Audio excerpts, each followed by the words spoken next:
The Line, a 170-kilometer-long linear city in Saudi Arabia, has been given details that we are going to explore in this video. The linear tower, formally unveiled last year, was built entirely around nature, with no streets or cars. The promotional materials show two mirror-enclosed buildings that span more than 100 miles across a region of desert and mountains and will eventually house 9 million people. Is it the pinnacle of urban existence or just a huge science fiction fantasy? We are going to find answers to these questions in this video, so stick with it till the end. The Saudi Crown Prince Mohammed bin Salman had previously unveiled a concept for a linear town and had instructed officials to build something on the size of the Egyptian pyramids. Neom is a massive futuristic megacity under construction on the Red Sea that will be the size of Massachusetts. Blueprints that the journal previously received included designs for false rain, a fake moon, robotic maids, and hologram teachers. In other words, analysts, architects, and economists are unsure. Even the people working on Saudi Arabia's ambitious ambition to build an urban utopia known as The Line are unsure whether the project's magnitude and breadth will ever be realized. On July 25, His Royal Highness Mohammed bin Salman, Crown Prince and Chairman of the Neom Board of Directors, announced the updated design specifications. The Line, a linear skyscraper with dimensions of 200 meters wide by 170 kilometers long and 500 meters high above sea level, is planned to house 9 million people. The walls will be two parallel wall structures with mirrored facades reflecting the desert surroundings. When finished, the building will have residential apartments, retail space, leisure amenities, parks, and schools. Bridges, parkways, and other green components link the functional units, which are dispersed within the walls of a collection of broken structures to one another, creating a tiered vertical city. The development will need to be built in stages and may take 50 years to complete, according to an early impact assessment of the mirror line that was completed in January 2021, according to the WSJ. With the help of at least 9 other design and engineering experts, Morphosis Architects, a US-based firm founded by Pritzker Architecture Prize winner Thom Mayne, created the initial concept for the mirror line. The Line, a 105-mile long and a tenth of a mile wide skyscraper with an exterior mirror face, is intended to fit seamlessly with the surrounding environment even though it will eventually accommodate 9 million people. The city's vertically tiered neighborhoods will be designed to challenge the idea of flat horizontal cities and establish a benchmark for improved human livability and the preservation of nature. According to bin Salman, the Line will address the issues that modern urban living presents to humans and shed light on different lifestyle options. The Line's design is centered on vertical layering, or layering facilities like parks, pedestrian areas, and housing over several floors, with high-speed rail providing end-to-end transit in 20 minutes. Saudi Arabia's leaders envisioned the Line, a giga-project that will change the northwest of the country, as a tall, narrow strip of a city more than 105 miles long, teeming with 9 million inhabitants and powered completely by renewable energy. A futuristic walled metropolis with an open interior that is surrounded on both sides by a mirrored facade is depicted in recently released architectural concepts as extending from the Red Sea to the east, through the desert and into a mountain range. Information about the monolithic city is revealed on Monday. Further figures and patterns were disclosed. It will only be about 220 yards broad. It will be 500 meters higher than the Empire State Building, rising to the level of the sea. 5 minutes of walking time will be required for residents to perform errands.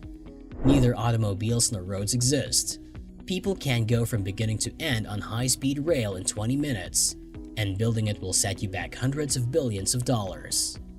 According to Saudi estimates, 1.5 million people will live in the Line by 2030, and construction has already started.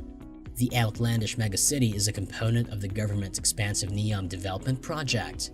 The project released visual videos of the city's high walls surrounding trees, gardens, and other plant life, nestling communities among work and recreational structures. The Line Neom project in Saudi Arabia. Is it overly ambitious? The Line is a component of the Neom project, a crucial element of Saudi Arabia's Vision 2030. which calls for the deployment of cutting-edge urban construction technology to establish an economic zone free of fossil fuels. In addition, to compete with Saudi Arabia's regional adversary, the United Arab Emirates or UAE, Riyadh hopes to draw global capital and multinational firms.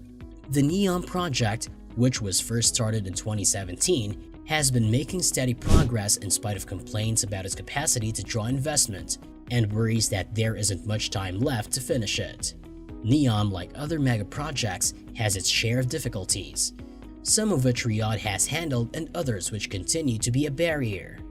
Economic difficulties during the projects. The biggest barrier to massive initiatives like NEOM and the line is money.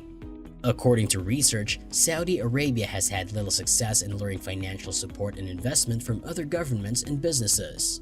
Although NEOM was initially intended to be finished by 2030 with a $500 billion budget, some reports say that the metropolis may not be finished until 2050, which would result in a huge rise in prices.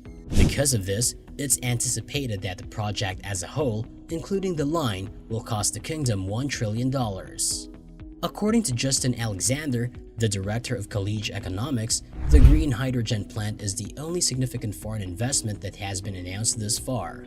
Even the PIF-owned Lucid Group has chosen to locate its electric vehicle factory in King Abdullah Economic City instead, because it has a developed infrastructure and is close to major population centers. The kingdom's oil exports, which have been erratic in recent years, are a major factor in the financial survival of PIF. As a result, Riyadh anticipated a huge fiscal deficit of over $75 billion in 2020. The market's financial limitations and a goal to become less reliant on oil led to the introduction of a 5% value-added tax in 2018, which was subsequently quadrupled to 15% in 2020. Some Saudis, who will ultimately shoulder the financial weight of this project due to tax pressure and inflation, have voiced their displeasure with the extravagant expenditure on high-profile projects. The volatility in oil prices may potentially have an impact on the PIF's financial resources. Asif Shuja, a senior researcher at the Middle East Institute at the National University of Singapore, told the New Arab that COVID-19's negative effects on the project's finances and schedule need to be effectively mitigated, because this risk was not considered during project preparation. Technological difficulties during the project. Since the NEOM project aims to transition society from the smart city period to the cognitive city era, it will require overcoming challenges of technology that Saudi Arabia cannot resolve on its own. The line is actually not a wholly original architectural concept. American architects Miles Graves and Peter Enziman proposed a similar idea in 1956 to build a linear city between Boston and Washington. And architect Ram Koolhaas' floating pool plan in the 1970s book Delirious New York has similar components. However, realizing these concepts would represent a tremendous victory for the kingdom. Despite a projected population of 2 million, King Abdullah Economic City, a metropolis and port with a $10 billion investment, only has less than 10,000 residents after 10 years. There is also Dubai's The World, which is currently sinking back into the ocean, the Blue City in Oman, as well as the now abandoned waterfront project in Dubai. Does NEOM provide anything to prevent it from suffering the same fate? Practically speaking, Saudi Arabia's reliance on foreign skilled labor will be its biggest technical challenge in NEOM, a problem that is unlikely to be rectified in the near future. Although the vision for NEOM is heavily focused on expatriate labor, it will need to persuade Saudis to move far away from their families, which could be difficult to achieve if it is to contribute to the kingdom's goals of creating quality private sector employment for its citizens, Alexander said.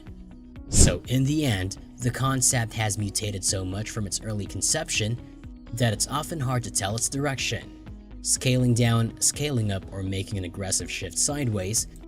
Robert Mogilnicki of the Arab Gulf States Institute in Washington told Agence France-Presse, the world's largest exporter of crude, Saudi Arabia, is aiming for a national population boom that will be essential, in Prince Mohammed's opinion, to turn the country into an economic powerhouse. That is the major reason we built NEOM, he declared. Increase Saudi Arabia's population and citizenry to increase its capabilities. Hope you enjoyed watching the video. Please press the bell icon and subscribe to the channel to never miss any new video notification from BuildZone. Thanks for watching. Until we meet again, take care.